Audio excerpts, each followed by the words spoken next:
Olá, pessoal, sou Matheus Carvalho, seu professor de Direito Administrativo. E a gente vai ter aqui 8 aulas para trabalhar as matérias mais importantes para essa prova de concursos de cartório, tá? A ideia é que eu tenha 7 aulas teóricas, trabalhar com vocês teoria da matéria, e na 8ª aula eu já pretendo trabalhar questões de cartório, para que vocês tenham uma noção de como a matéria de administrativo costuma ser cobrada na prova de vocês, tá? Então, a primeira coisa que eu vou te indicar é o meu livro, o Manual de Direito Administrativo, da editora Juspodium, 7ª edição, tá? Então, super atualizado, com reforma da Previdência, pacote anticrime, tudo o que vocês precisam, o livro tem. Super didático também. Não me venha com sinopse, você vai fazer um concurso para cartório, tá? Então, por mais que administrativo não seja a matéria mais pesada, é uma matéria que é cobrada e que acaba gerando um diferencial na sua aprovação ou reprovação, e não é um concurso qualquer, você precisa de uma preparação efetiva. O manual é bem didático e vocês vão gostar dele, tenho certeza disso, tá? Além disso, antes de partir para a matéria, eu queria te passar minhas redes sociais. @MatheusCarvalhoProf é como você me encontra no Instagram, tá? Então, @MatheusCarvalhoProf é o meu Instagram. Eu tenho também o Facebook, Professor Matheus Carvalho, e o canal do YouTube, a mesma coisa, Professor Matheus Carvalho, tá bom? Vamos embora? Começar a conversar acerca de direito administrativo, e eu vou começar pelo princípio. Isso. Os princípios que regem a matéria vão ser o início da nossa análise da matéria. Por quê? Porque o direito administrativo, ele se baseia em alguns princípios básicos que vão te ajudar a nortear essa matéria. Eu costumo dizer que caem questões de princípios na prova, e caem mesmo, mas além disso, os princípios, eles são utilizados para que você consiga raciocinar o direito administrativo. Cada matéria tem a sua lógica, o direito administrativo também tem uma lógica, e para que você consiga raciocinar essa matéria, consiga entender o direito administrativo, você precisa entender alguns princípios. Para começar, 2 pilares sustentam essa matéria. O primeiro é o que diz assim: supremacia do interesse público sobre o interesse privado. A supremacia do interesse público sobre o interesse privado significa dizer que sempre que houver necessidade, é possível se restringir direitos individuais para garantir o interesse público. Sempre que for necessário, o Estado, ele, para garantir o interesse público, pode buscar restringir e limitar alguns direitos individuais. A ideia é de que o interesse público é supremo em face do particular. E, por isso, na busca desse interesse público, se pode condicionar o exercício de liberdades, se pode restringir direitos individuais. Na verdade, essa supremacia do interesse público estabelece todas as prerrogativas e garantias do Estado. Então, são prerrogativas, são garantias que decorrem dessa supremacia. E a gente vai ver ao longo das aulas, né? O que é uma desapropriação? Se não for a supremacia do interesse público tomando o bem de um particular. Atos com atributos, contratos com cláusulas exorbitantes, tudo isso decorre dessa supremacia. Você vai dizer, mas não tem limite? Claro que tem. E o limite é justamente o outro pilar, que é a indisponibilidade do interesse público. Então, o interesse público é indisponível e, em razão dessa indisponibilidade, se estabelecem algumas restrições, algumas limitações ao Estado para evitar que o administrador abra mão do interesse público e corra atrás de interesses individuais. Então, para evitar que ele abra mão do interesse público e busque somente interesses individuais, se estabelecem algumas restrições e limitações ao Estado. Já que o interesse público é indisponível, o administrador não pode dispor desse interesse, porque todo o poder emana do povo, né? Então, restrições serão impostas ao Estado. E aí, as prerrogativas versus as limitações do Estado são o raciocínio da minha matéria. É o que nós chamamos de regime jurídico administrativo. Então, o regime jurídico administrativo nada mais é do que a soma dessas prerrogativas que o Estado goza versus as limitações às quais ele se submete. São prerrogativas e limitações que formam esse regime, né? Então, ao longo das aulas a gente vai ver isso. Os contratos têm prerrogativas? Claro. Cláusulas exorbitantes, garantias, mas dependem de licitação, tem que ter prazo determinado. Os servidores também têm prerrogativas, estabilidade, vantagens, mas dependem de concurso. Não podem acumular cargo nem emprego. Ou seja, a ideia é de que as prerrogativas do Estado versus as limitações do Estado formam o que nós chamaremos, a partir de agora, de regime jurídico administrativo. E aí, desses dois pilares, decorrem todos os princípios que a gente vai conversar, tá? É o seguinte, todos os princípios de direito administrativo decorrem da Constituição. Nós temos alguns princípios constitucionais expressos e temos outros princípios constitucionais implícitos, mas todos eles decorrem do texto constitucional. Então, para começar, e aí todo mundo conhece, expressamente no caput do artigo 37, se estabelece que a atuação administrativa deve respeitar legalidade, impessoalidade, moralidade, publicidade e eficiência. Manjadíssimo, né? O limpe do caput do artigo 37. São 5 princípios expressos que norteiam toda a atuação administrativa. Vamos conversar um por um, rapidinho.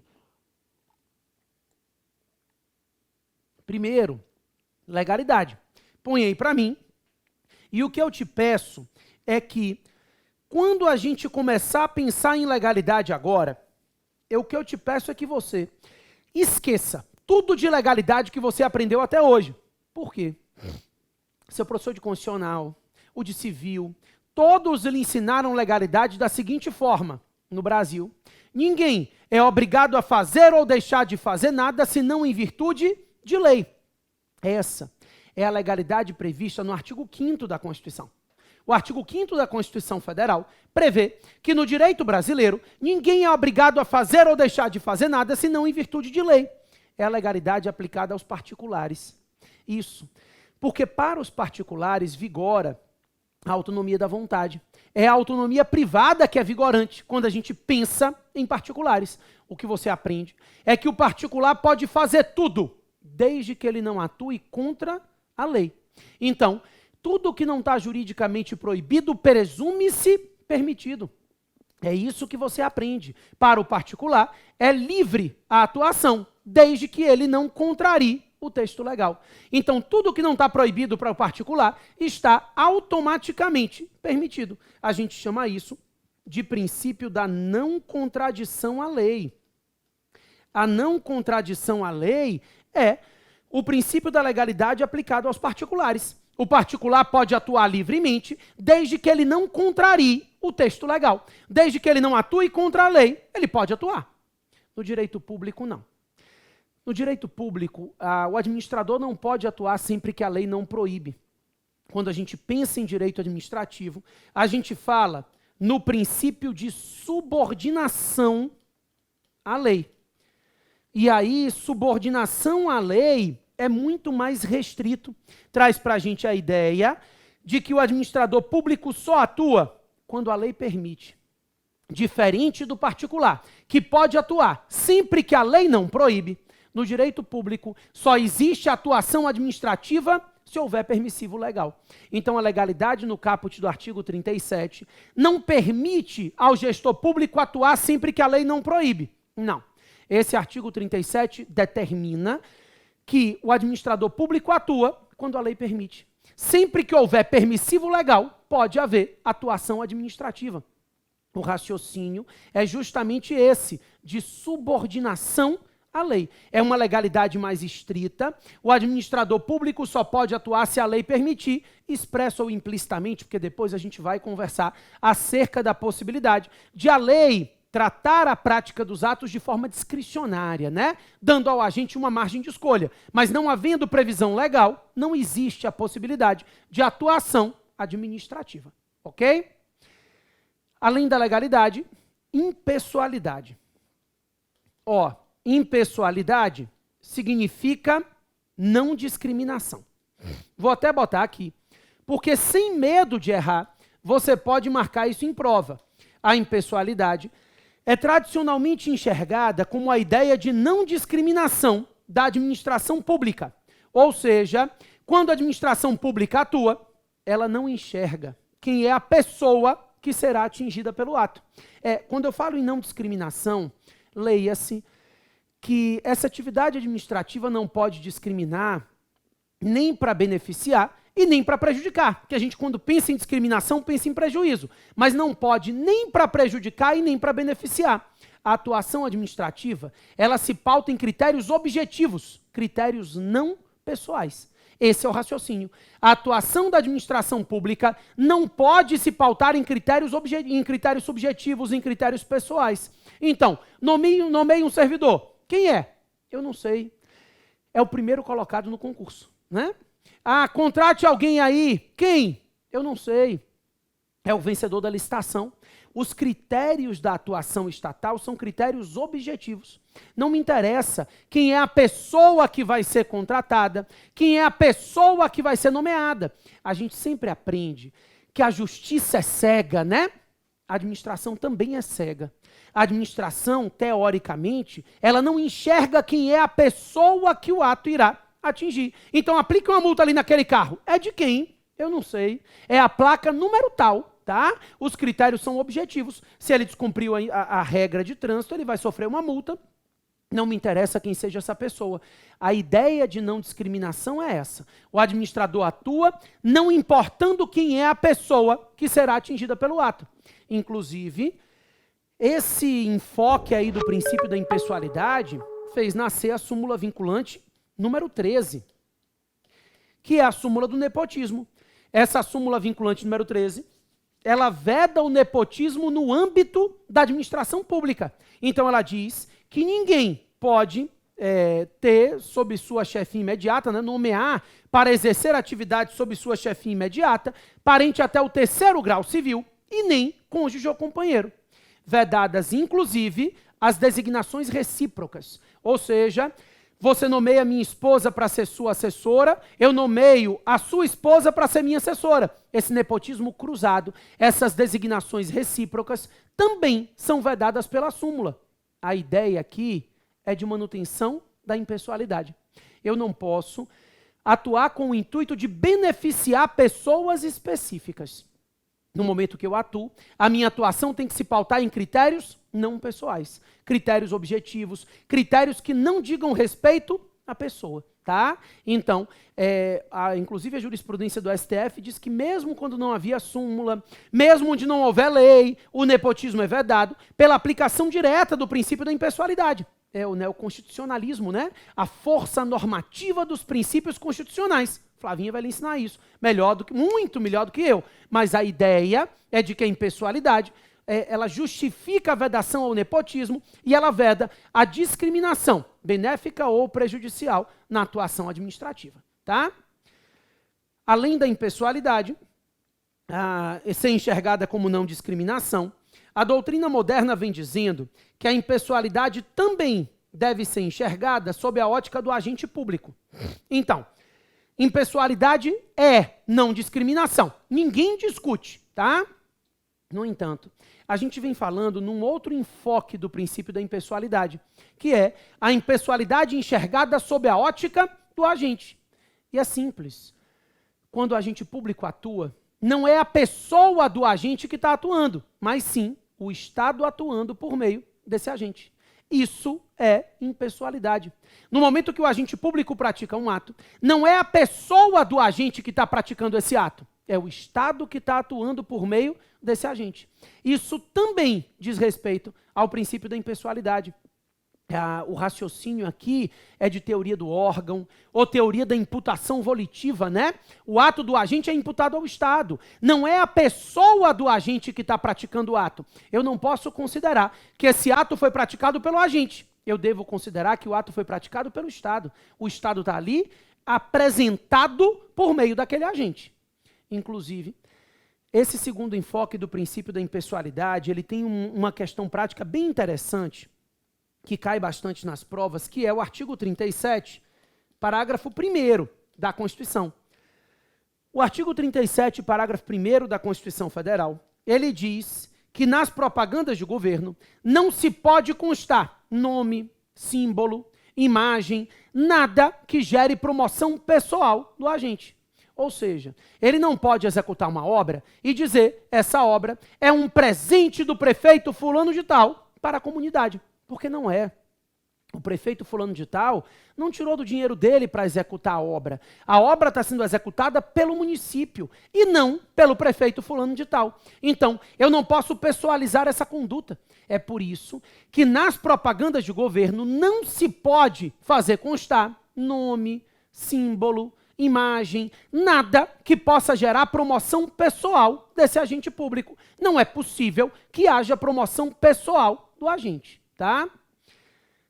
Além da legalidade e da impessoalidade, também é princípio expresso no caput do artigo 37, o princípio da moralidade.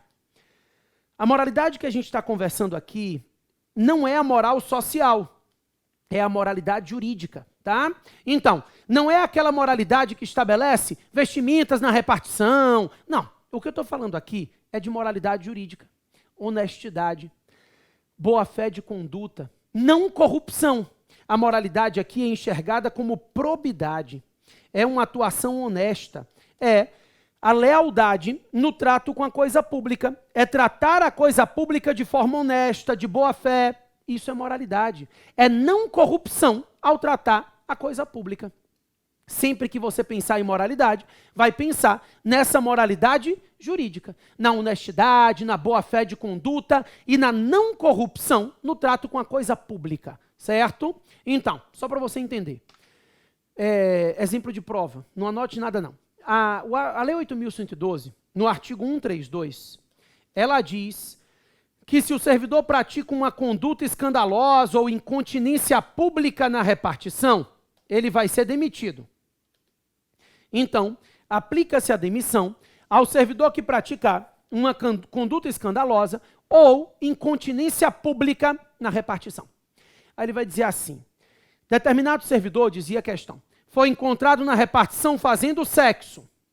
Sexo é escandaloso? Digo, na repartição, né?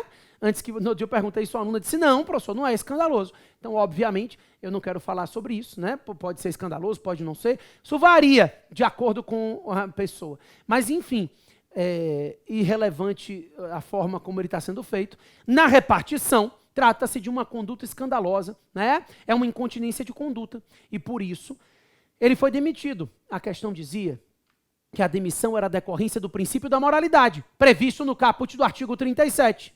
Nada feito. A moralidade que a gente está falando aqui, repito, é a moralidade jurídica.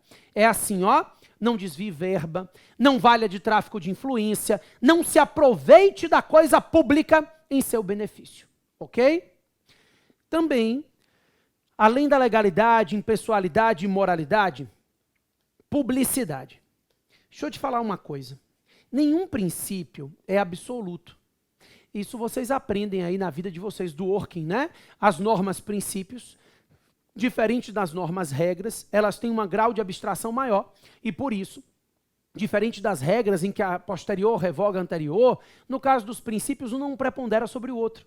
Eles vão conviver ao mesmo tempo e em cada situação concreta, quando houver conflito entre eles, deverá haver uma ponderação de interesses. Então, a ideia é de que essa ponderação de interesses vale para todos os princípios, o que retira o caráter absoluto dos princípios. Eles não têm característica de serem absolutos. Os princípios, eles são relativos, inclusive o princípio da publicidade.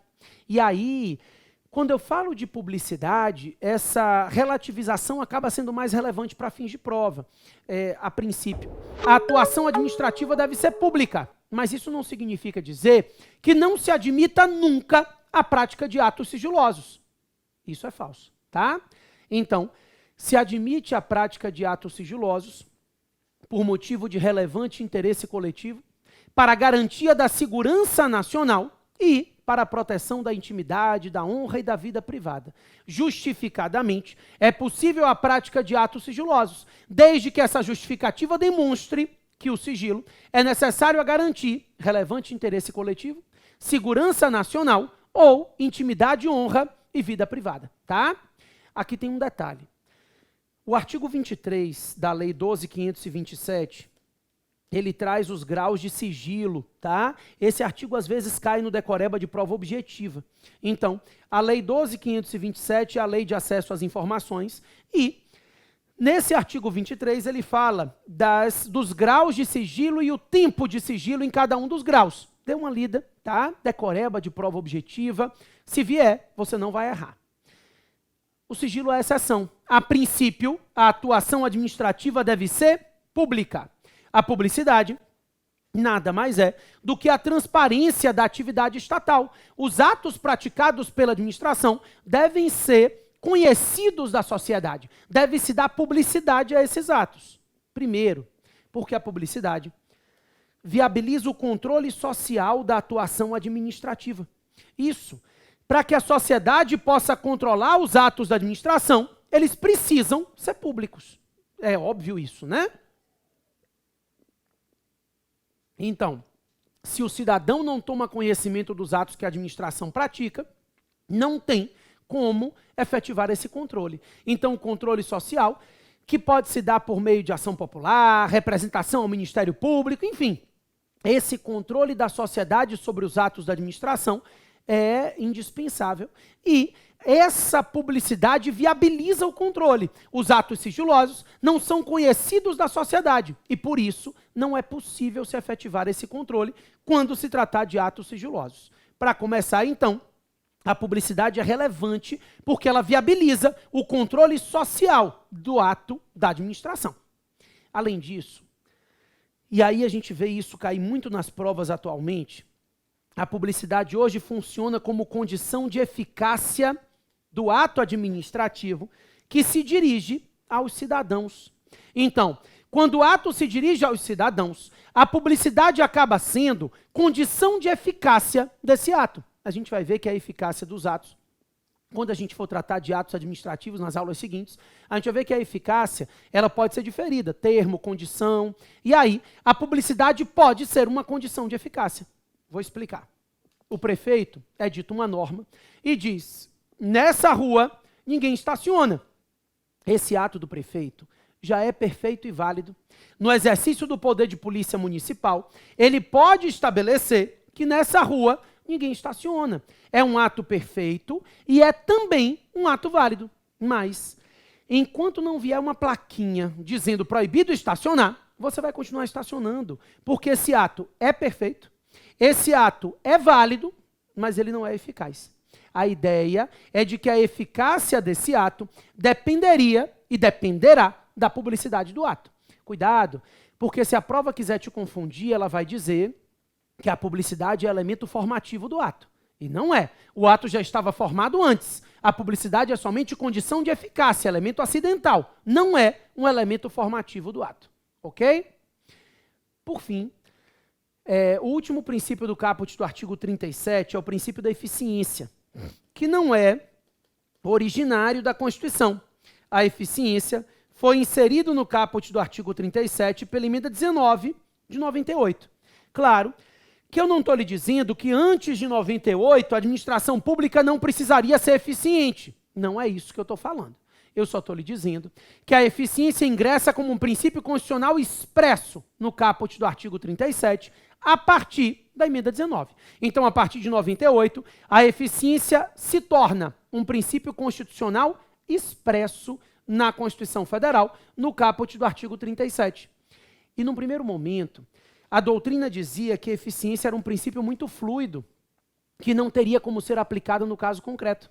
Então, se entendia doutrinariamente que esse princípio da eficiência, ele seria um desabafo do Constituinte, ele não teria como ser aplicado enquanto não viesse uma lei regulamentar. A gente não vai considerar mais isso, tá? Hoje, eficiência significa busca pela obtenção de resultados positivos. E o princípio da eficiência é uma norma de eficácia plena, é uma norma de aplicabilidade imediata. A doutrina moderna, a doutrina vigente, entende que o princípio da eficiência tem como ser aplicado de forma direta. Ele não depende de uma lei federal para regulamentar. Na verdade, toda atuação administrativa deve se pautar na busca pela obtenção de resultados positivos. Quando o gestor atua, ele vai dizer se ato é lícito, e ele vai conseguir alcançar bons resultados, senão, não vai praticar. Tá? A eficiência, ela inclusive está concretizada pela própria Constituição. Exemplo, vamos lá.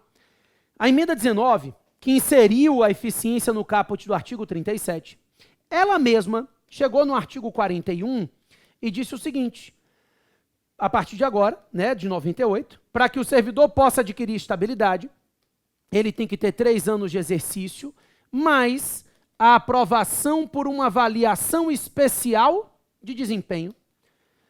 E eu te pergunto, o que é uma avaliação especial de desempenho, se não for uma avaliação de eficiência? Hoje, para a aquisição da estabilidade, são necessários 2 requisitos: tempo e eficiência. Ele precisa ser eficiente, e isso vai ser analisado numa avaliação especial de desempenho, para que ele possa vir adquirir estabilidade.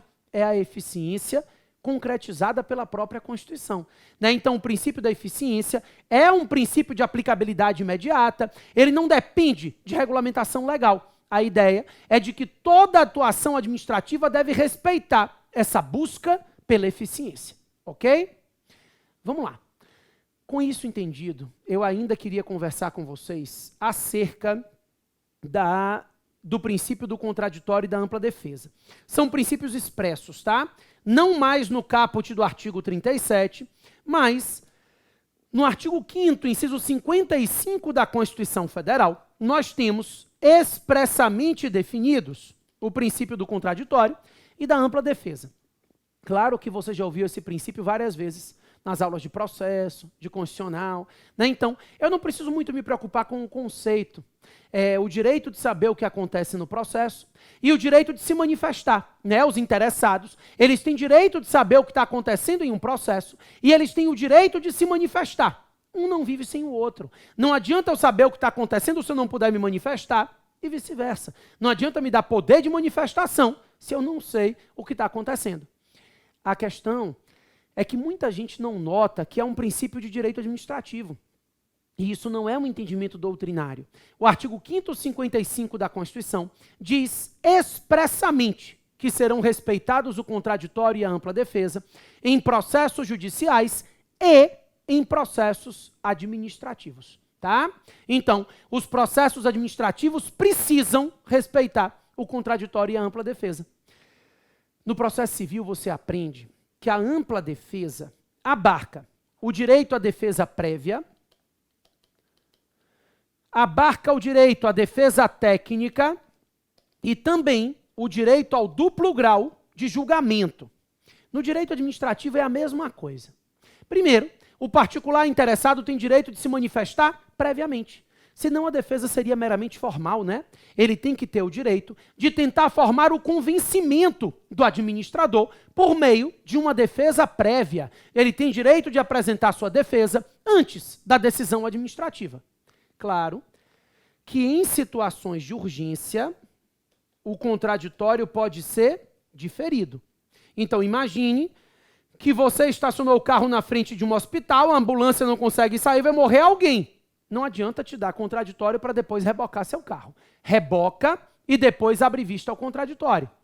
Em razão da supremacia do interesse público, nas situações de urgência, o contraditório pode ser diferido, postergado. Tá? Também há o direito à defesa técnica, a defesa por advogado. Inclusive, isso está apresentado na súmula vinculante número 5, que deve ser interpretada no seguinte sentido. O sujeito tem direito a se fazer representar por advogado, mas se ele não quiser, se ele quiser se defender pessoalmente, não há problema. A súmula vinculante número 5 diz que a ausência de defesa técnica por advogado não gera nulidade do processo administrativo disciplinar. Ou seja, ele pode constituir advogado, ele tem o direito à defesa técnica, mas ele também tem o direito de exercer o postulante dele na esfera administrativa sem a necessidade de advogado. Por isso, a ausência de defesa técnica por vontade do particular não enseja nulidade do processo. A administração não pode negar a ele a defesa técnica, negar a ele a constituição de advogado. Tá certo? Beleza. Vou falar do duplo grau de julgamento, da súmula vinculante 21, daqui a um minutinho. Sai daí não. E aí, vamos lá? Seguindo. Então, além do direito à defesa prévia, além do direito à defesa técnica, como eu disse a vocês, no âmbito do direito administrativo, a ampla defesa abarca o direito ao duplo grau de julgamento. Inclusive, isso está apresentado para a gente pela súmula vinculante número 21. Essa súmula diz que é inconstitucional a exigência de depósito prévio ou caução para a interposição de recursos administrativos. Isso, a ideia é de que restringir o acesso ao recurso viola a ampla defesa. Então, para interposição de recurso administrativo, não se pode exigir caução, depósito, garantia, seria inconstitucional. Eu estaria violando o contraditório e a ampla defesa pela restrição de acesso ao duplo grau de julgamento. Tranquilo? Ó, além desses princípios expressos, eu queria conversar com vocês acerca de alguns princípios implícitos. Princípios que não são menos relevantes do que os anteriores, mas que estão implícitos na Constituição e expressos no ordenamento jurídico em outros dispositivos. O primeiro deles, põe aí para mim, é o princípio da autotutela. Autotutela, ou autocontrole, nada mais é do que o poder que a administração tem de rever os seus próprios atos. Então, a administração, ela tem o poder de rever os atos praticados por ela. A ideia é que a administração tem o dever de controlar os atos que ela pratica. A autotutela está prevista na súmula 473 do STF e determina que a administração pública tem o poder de rever os seus próprios atos. Claro que é um poder e é um dever, né? Se o ato administrativo é ilícito e a administração pública vislumbra essa situação de ilegalidade, ela não só pode anular, como ela deve anular. Então, na verdade, a autotutela apresenta para a gente um poder-dever da administração. Ela não pode deixar de anular um ato ilegal se ela verificar essa ilegalidade. O raciocínio é de que se trata de poder, mas, ao mesmo tempo, se trata de dever, tá? A súmula fala, a administração tem o poder de rever os seus próprios atos, independentemente de provocação.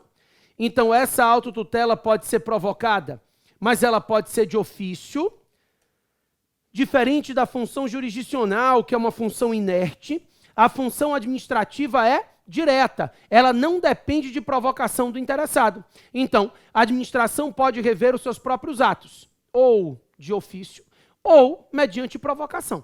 Ainda que não haja provocação de nenhum interessado, a administração tem o poder de rever os atos que ela pratica, tá? E ela vai rever os seus atos, anulando-os, em caso de vício de ilegalidade, e revogando-os, se não houver ilegalidade, por motivo de mérito, de interesse público, de oportunidade e conveniência. Então, a autotutela incide sobre atos inválidos e ela incide sobre atos válidos. Ela incide sobre atos inválidos, determinando a anulação desse ato inválido, desse ato ilegal. Se o ato é ilícito, ele será anulado. Agora, essa autotutela incide também sobre atos válidos, por motivo de mérito, de interesse público, de oportunidade e conveniência. A administração pode e deve rever os atos válidos e determinar a revogação desse ato válido, se não houver mais interesse público na manutenção desse ato. Então, o raciocínio é de que a autotutela é ampla. Ela pode ser de ofício, ela pode ser provocada, e essa autotutela não afasta a tutela jurisdicional. A súmula 473 diz, resguardada a apreciação judicial. Claro, a tutela judicial no Brasil é inafastável, né? Vocês aprendem o artigo 5º 35, que é o princípio da inafastabilidade, em todas as outras matérias. Então, nenhuma lesão ou ameaça de lesão pode ser afastada do Poder Judiciário. Essa autotutela não vai afastar o controle judicial posterior de quem se sentir prejudicado, né, que pode sim ir ao judiciário. Além da autotutela, eu queria conversar com vocês acerca do princípio da continuidade. Esse é um princípio bem importante para as provas de vocês, em virtude de alguns desdobramentos que a gente vai trabalhar aqui em sala, tá? Para começar, o princípio da continuidade está expresso na Lei 8987 de 95. Então essa parte é fácil. A continuidade é a não interrupção da atividade estatal. A atividade administrativa deve ser ininterrupta, deve ser contínua. Então, sempre que você pensa em continuidade, você pensa em não interrupção da atividade do Estado. A administração, ela tem o poder e o dever de atuar e não deve haver interrupção dessa atividade administrativa. A questão é continuidade. Se a atividade administrativa não pode parar, servidor público tem direito de greve? Essa é a minha primeira pergunta. Se a atividade pública não pode parar, é possível interromper um serviço por inadimplemento do usuário? E se a atuação administrativa não pode parar, o particular pode se valer de exceção de contrato não cumprido contra a administração? Vamos lá. São 3 perguntas e eu quero responder uma por uma. A primeira, tema da moda nas provas de concursos em geral, tá? Greve. Servidor público tem direito de greve? Sim ou não? Pelo menos por enquanto. A gente vai enxergar servidor público de forma ampla, depois a gente divide isso. Mas, a princípio, enxergando de forma ampla, a resposta é depende.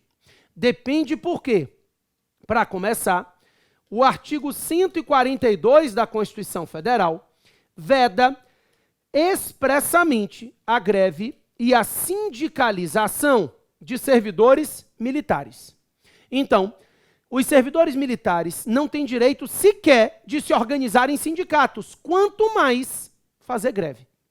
A ideia é de que esse artigo 142, ele veda a greve e a sindicalização de servidores militares. Os militares não podem se organizar em sindicatos e os militares também não podem fazer greve, tá? E eu não estou falando... Eles têm umas associações, né, mas sindicato não pode. E eu não estou falando somente das Forças Armadas, não. Marinha, Exército, Aeronáutica, não. Eu estou falando também dos policiais militares estaduais, Corpo de Bombeiros militares estaduais. Então, os militares estaduais também entram nessa vedação de greve e de sindicalização. Os servidores militares não têm direito de greve e não têm direito de sindicalização por expressa vedação constitucional, tá? Agora, quando a gente estiver tratando de vedação ao direito de greve, o Supremo Tribunal Federal, numa decisão muito polêmica, disse que, na verdade, esse artigo visa resguardar a segurança pública. E, por isso, numa interpretação analógica, o Supremo Tribunal Federal passou a entender que os policiais civis também não têm direito de greve. Então, o problema é que a interpretação analógica ampliativa sobre uma norma de restrição é complicado, né? A regra é o direito de greve, a inviabilidade é uma exceção. Então, eu interpreto ampliativamente uma norma de exceção. Isso gera muitas críticas, mas para fins de prova, o STF deixa claro que os policiais civis não têm direito de greve, assim como os militares. Então, os militares não têm direito de greve por expressa vedação constitucional e os policiais civis não têm direito de greve diante da interpretação que se dá ao texto constitucional, tá? Os demais servidores públicos civis têm direito de greve, sim. E aí a Constituição diz, acerca dos outros servidores públicos civis, que o direito de greve será exercido nos termos e condições definidos em lei específica. Então, de acordo com a Constituição Federal, artigo 37, inciso 7º da Constituição, os servidores públicos, e esse artigo está tratando dos servidores públicos civis, os servidores públicos civis, eles têm direito de greve, que será exercido nos termos de lei específica. Primeiro, cuidado com a pegadinha, se a prova lhe disser que a greve do servidor público será exercida nos termos de lei complementar, não marque não. É lei específica, é lei ordinária mesmo, tá? Daí, se você entende que o servidor público tem direito de greve, que será exercido nos termos de lei específica, a gente tem um problema. Não há lei específica para regulamentar o direito de greve do servidor. Então, não havendo lei específica, se chegou à conclusão, e majoritariamente se entende isso, que o direito de greve do servidor público é uma norma de eficácia limitada. Ou seja, que o servidor público tem direito de greve, ninguém discute. Mas o exercício desse direito fica dependendo da edição de uma lei que o regulamente. Enquanto não vier uma lei regulamentar o direito de greve do servidor, esse servidor público tem direito de greve, mas não tem como exercer. Que ele tem direito de greve, ele tem, mas ele não tem como exercer esse direito enquanto não vier uma lei regulamentar o direito de greve do servidor. Então a ideia é de que tem que haver uma lei regulamentando o direito de greve do servidor. Enquanto não houver essa lei, o servidor público tem direito de greve, mas não pode exercer esse direito. Por isso, alguns mandados de injunção foram impetrados e o Supremo Tribunal Federal chegou à conclusão de que enquanto não houver lei específica, o servidor público pode fazer greve nos moldes da Lei Geral de Greve. Então, a 7783 de 89, que é a Lei Geral de Greve, e que regulamenta a greve dos empregados em geral, ela vai ser aplicada para tratar da greve dos servidores até que venha uma lei específica regulamentar. Então, essa lei define percentuais para serviços inadiáveis, e aí, todas as regras da Lei Geral de Greve devem ser respeitadas na greve do servidor. Nesse caso, embora não haja lei específica, o servidor pode fazer greve nos moldes da Lei Geral de Greve, tá? Aí eu tenho duas perguntas. A primeira é, e se o servidor estiver em estágio probatório? O servidor em estágio probatório pode exercer o seu direito de greve? Pode, tá? O entendimento do STF é que, como não há lei específica e não há vedação legal específica para esses servidores, eles seguem a regra geral dos servidores públicos e ele tem direito de greve. E se ele tem direito de greve e não existe restrição, ele pode exercer esse direito regularmente, tá? A segunda pergunta, mais polêmica, diz respeito à remuneração pelo dia parado. Então, considerando que a greve seja lícita, que o direito de greve esteja sendo exercido regularmente, esse servidor, ele tem direito à remuneração pelo dia parado? Sim ou não? Não. A remuneração, ela tem caráter contraprestacional. Então, para que ele receba a contraprestação, ele precisa prestar o serviço. Se ele não presta o serviço, ele não tem como receber a contraprestação pela prestação do serviço. Essa é a ideia.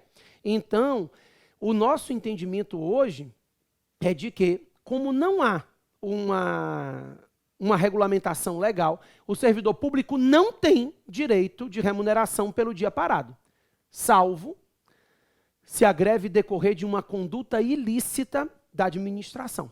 Esse é o entendimento mais recente do STF, tá? O servidor público não tem direito à remuneração pelo dia parado, salvo se a greve decorrer de uma conduta ilícita da administração pública. Aí, nesse caso, ele terá direito, sim, à remuneração pelo dia parado. Ok? Beleza. Pessoal, minha segunda pergunta. Interrupção por inadimplemento. Pergunta simples. Você não pagou energia elétrica, pode cortar? Eu não estou perguntando se corta. Eu estou perguntando se pode. Pode. Aqui, a gente tem regulamentação legal também.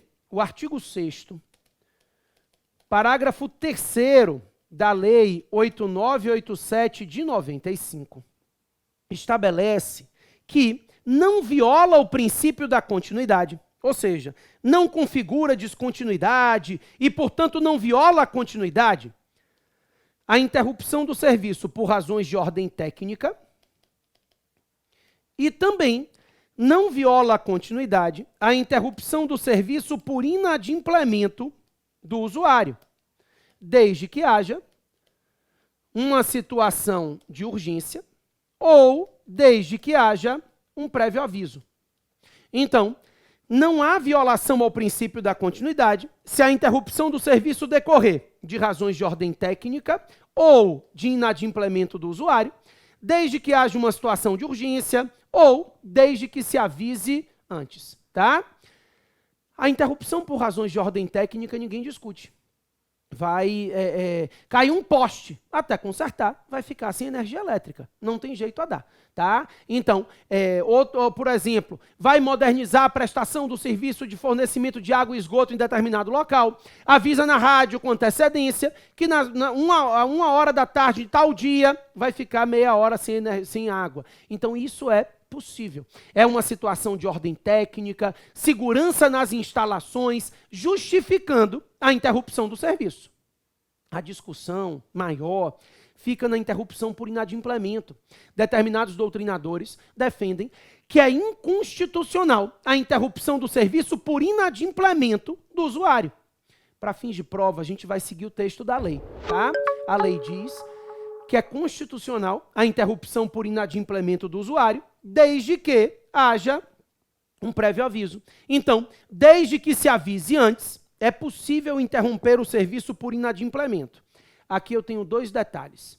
Primeiro, a lei diz que é possível interromper o serviço por inadimplemento desde que haja um prévio aviso, resguardados os interesses da coletividade. Então, resguardados os interesses da coletividade, significa dizer que essa interrupção por inadimplemento, ela não pode paralisar um serviço essencial à coletividade. Então, se você não paga energia elétrica, pode cortar?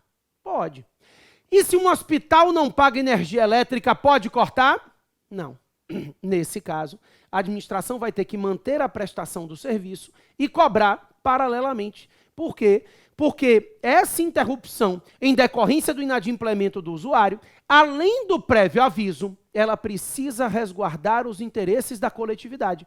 Ou seja, essa interrupção não pode paralisar um serviço essencial à coletividade. Não é possível interromper o serviço em situações em que se paralise um serviço essencial à coletividade, tá? O outro ponto que eu quero que você tome cuidado diz respeito ao fato de que essa interrupção por inadimplemento só é possível se o inadimplemento for atual. Então, não se admite a interrupção por inadimplemento do usuário nas situações em que o inadimplemento seja pretérito, tá? Vou explicar. Imagine que você não pagou a fatura da energia elétrica no mês de março. Aí pagou abril, maio, junho. A administração detectou em julho. Aí ela interrompe. Não pode. Ela não pode paralisar em julho pelo seu débito de março, tá? O débito pretérito não justifica a interrupção do serviço. Claro que ela pode te cobrar juros, tudo que ela quiser. O que ela não pode é interromper por inadimplemento nesses casos em que o inadimplemento seja pretérito. Se ele já quitou faturas posteriores, não é possível a interrupção pelo inadimplemento pretérito, ok? Pessoal, minha última pergunta foi exceção de contrato não cumprido, ou exceptio non adimplente contractus. Tanto faz. Exceptio non adimplente contractus ou exceção de contrato não cumprido. Pode no direito administrativo? Primeiro, o que é exceção de contrato não cumprido, né? Primeiro ponto é esse. A exceção de contrato não cumprido, ela existe no direito civil, né, nos contratos em geral, com base no seguinte fundamento. Imagine que A contratou B para fazer alguma coisa mediante pagamento. Se A não paga, B não faz. Isso é exceção de contrato não cumprido.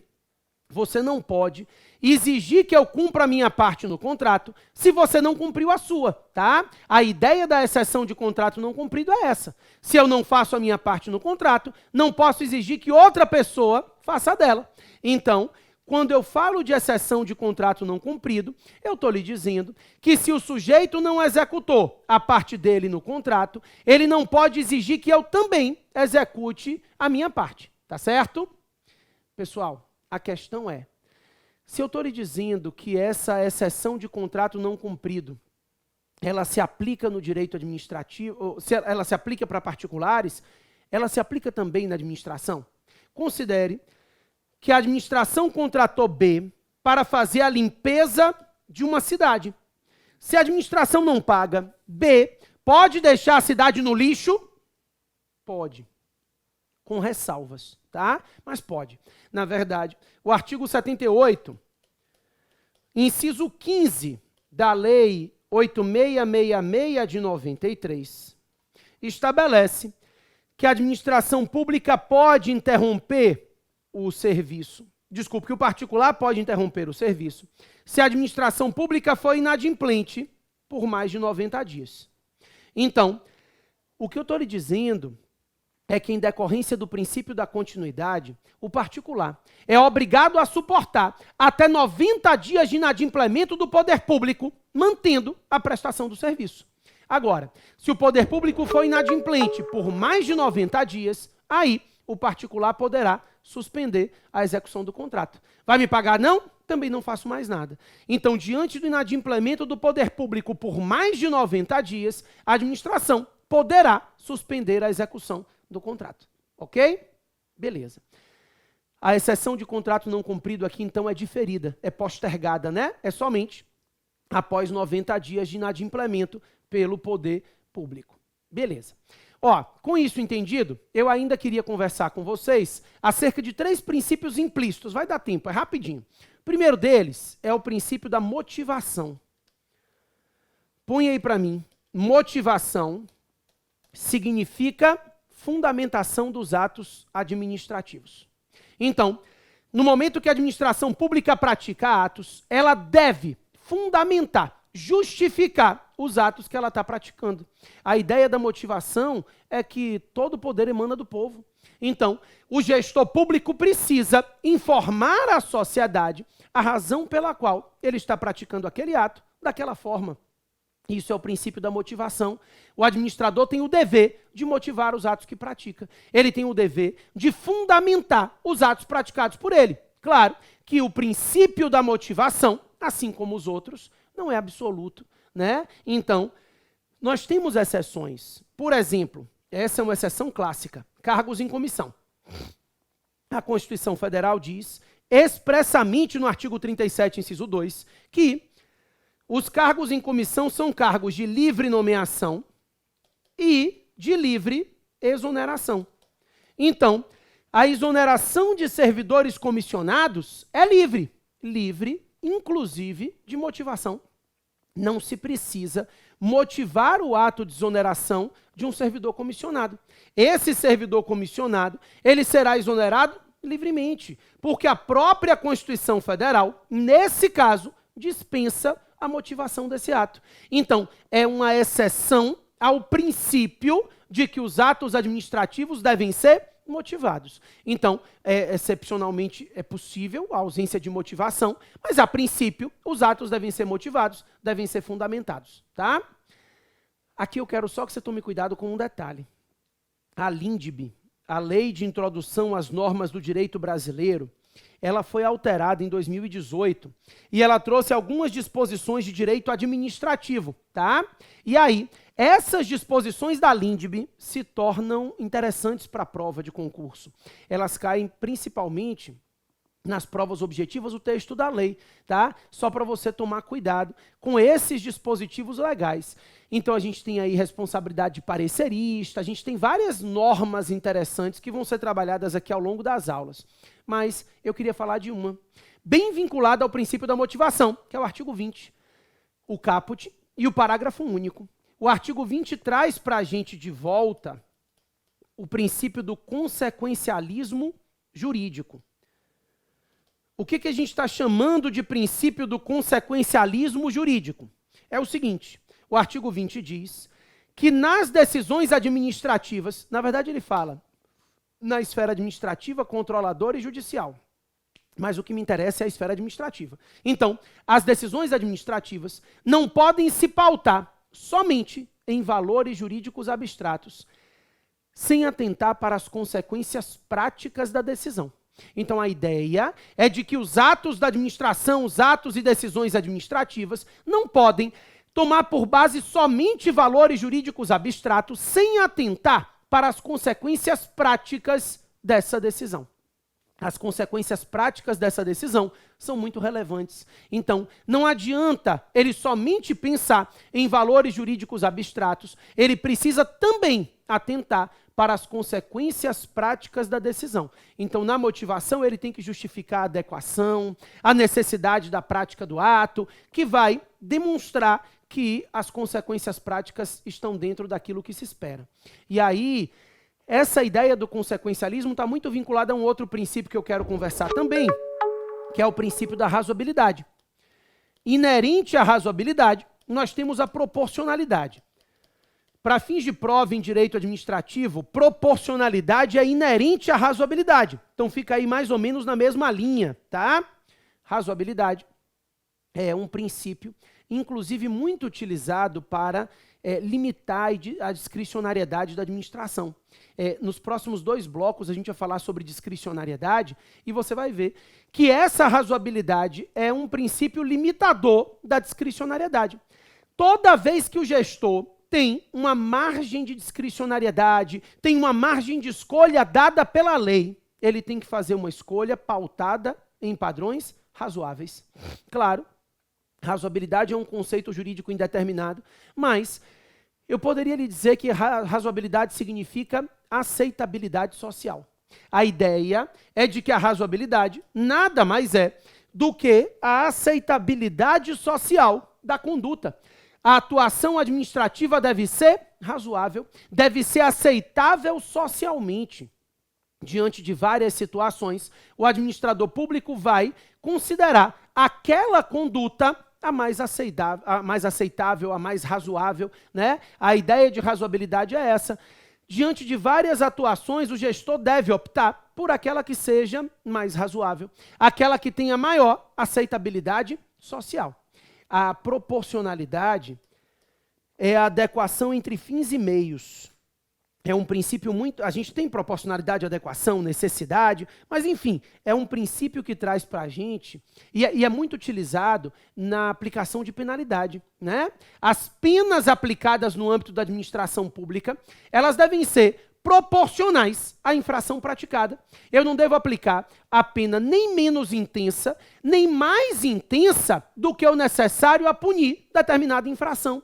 Então, essa proporcionalidade é uma adequação, é uma necessidade, e eu preciso verificar se o ato, a consequência do ato, é proporcional ao motivo que justificou a prática desse ato. Essa proporção precisa acontecer, e na motivação isso vai ter que ser feito, né? Então acaba que um princípio vai se intrincando aí no outro, tá? O último princípio que eu queria conversar com vocês, desses princípios implícitos, esses 2 últimos aqui estão na Lei 9784, o outro também. Então, motivação está na Lei 9784, de 99, razoabilidade e proporcionalidade também, e também o princípio da segurança jurídica. A segurança jurídica também está prevista na Lei 9784, de 99. A ideia da segurança das relações jurídicas é aquela que justifica a existência de prazos de prescrição, prazos de decadência, ou seja, a atividade administrativa deve se dar dentro de padrões de segurança.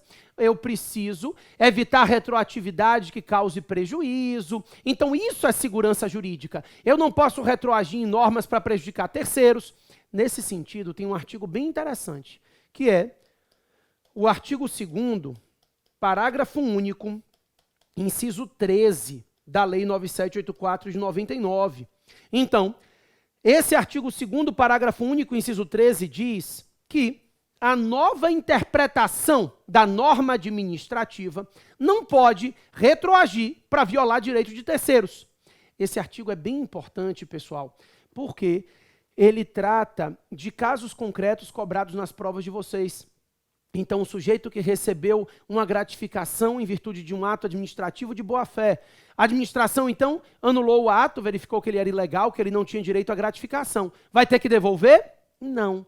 Por quê? Porque a ideia é de segurança jurídica. Se ele estava recebendo uma gratificação de boa-fé na prática de um ato administrativo, a nova interpretação da norma administrativa vai anular esse ato, mas ela não pode retroagir para pedir que ele devolva o que ele recebeu de boa-fé. Então a ideia é de segurança jurídica, que obviamente é resguardada em situações de boa-fé dos beneficiários. Ok?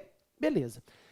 Então, princípios implícitos expressos analisados, não todos, mas os mais importantes para a prova, a gente volta para falar de poderes administrativos nos 2 próximos blocos. Sai daí não.